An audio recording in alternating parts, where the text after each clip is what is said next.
So the mount position. So the first thing for when we're in the mount position is normally most of the time we're up on our toes if we want to generate force and stuff. This is one of the only positions. Well, no, so if you go what's called dead toes, it lowers your center of gravity versus being up high like this. So if I'm up high like this and he bridges into me, I'm already kind of up. Whereas if I'm kind of low like this, my base is a little bit lower. So in the mount position, you do want to be a little bit lower. So the different kind of control schemas when you're in the mount position, you never want to be on his hips directly because when he bridges right now, he's going to launch me, right? I'm going to go. So you kind of want to be, if he has good elbows, I'm kind of a little bit up and you're not fully back on his hips. You're kind of up like this. So when he starts to bridge, right, I can ride a little bit better. It's not as much. Make sense? So you also want to bring your feet in and pinch your knees a little bit just to make them a little uncomfortable. And again, I'm not on top of his hips, I'm just slightly above. And you're going to use your hands to float and kind of surf the position. So that's one kind of control schema. The second control schema is, I usually use this when I'm looking to advance, where I'm going to bring my feet together, and ideally if you can bring your big toes together, or if you can cross your legs, that's even better, and you're going to lift your knees off the mat, or try to, which is going to drive your pelvis into the guy's guts. So what it looks like is, I'm going to flare out, like bring my big toes together, and basically I'm trying to lift.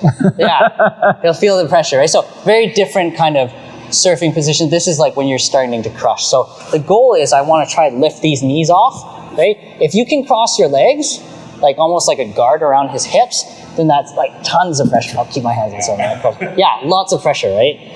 Doesn't feel very good.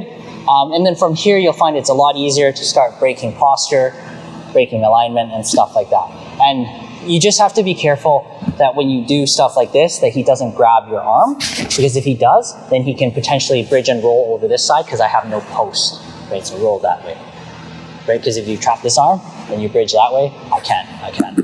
Posture, okay. The third kind of control schema, this is more towards when you're working towards a high mount. Depending on how tall the guy is actually, so usually this happens if he's like really tight here with his elbows and I'm not making any progress. You're actually going to try and get your hips or your feet up onto his hips.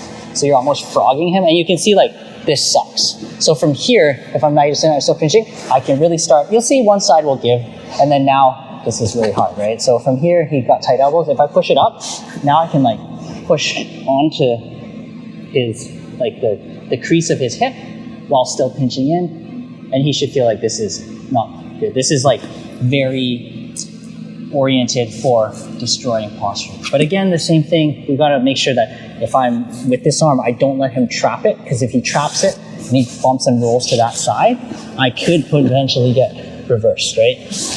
And at any time in any of these positions, especially something like this, you should be looking to kind of move between like this kind of high mount, and if he bridges this way, to like a technical mount. Yeah. So the technical mount and the regular mount kind of play into each other quite a bit.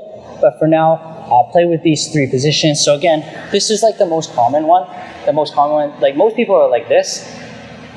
Not wrong, but not as efficient, right? All we're going to do, drop it to like our dead toes, right? Kind of pinch in, and you just want to ride as high as you'll let him. And even if it's like, even if he did a good job keeping my legs up, like I'm just going to put my weight a little bit forward, so I'm just not directly over, right? The second iteration is if I'm starting to pressure, cross my legs if I can, making a guard around his hips, and I'm working to lift my knees off the ground. The more I lift it, more my pelvis drives right into that underbelly there. And the third one is if I manage to get my feet up on here. And this one is they're going to push you back down, and that's okay, but you always can crawl back up and push up. Usually one side will give, like when he's really diligent on this side, like you can see this side starting to come up. Make sense? Yep. Cool. So you're trying to, from that, yeah. you're trying to drive your knees underneath if you can. Not even underneath, it's just like wedging up. Because, yeah, if he has his, most people have their elbows up here, like, it seems like it's tight because but it's actually like, there's a spot that I can apply pressure at. No, you don't need to. So if I'm here, you'll find, so, depending on how he is, like, you're gonna have to fight for it, but like, I feel on my left, I can wedge in, and then if I start driving this, if he commits to kind of keeping this down, this will probably open up. And you can also use your hands to help a little bit. But once you're in, like this, right? Good. I tried so hard. Didn't work.